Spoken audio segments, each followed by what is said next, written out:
Umiikot ngayon sa social media ang usap-usapan na di umano'y buntis na si Janine Gutierrez sa aktor at boyfriend niyang si Jericho Rosales. Maraming netizen ang napareact matapos kumalat ang ilang espekulasyon. Dahilan upang agad itong maging mainit na paksa sa iba't ibang online platform. Ayon sa mga kumakalat na post, may ilang netizen na nagbigay ng sariling interpretasyon batay sa mga recent na litrato at video ni Janine. Dahil dito, mabilis na nabuo ang haka-haka na may baby on the way na raw ang celebrity couple kahit wala namang malinaw na basihan. Gayunpaman, iginiit ng maraming tagahanga ng aktres na walang katotohanan ng naturang balita.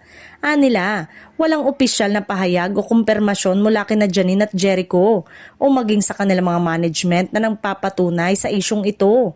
Para sa kanila, isa lamang itong gawa-gawang chismis na pinalaki ng social media. Dagdag pa ng fans, kilala si Janine bilang pribado pagdating sa personal na buhay.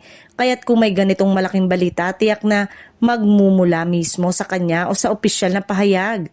Sa ngayon, mas pinipili raw ng aktres at ng kanyang nobyo na manahimik at iwasan ang pagpatol sa mga walang kumpirmasyong issue. Sa kabila ng kontrobersya, nananatiling matatag ang suporta ng publiko sa dalawa. Para sa marami, mas mainam ng igalang ang pribadong buhay ng mga artista at huwag basta-basta maniwala hanggat walang malinaw na katotohanan.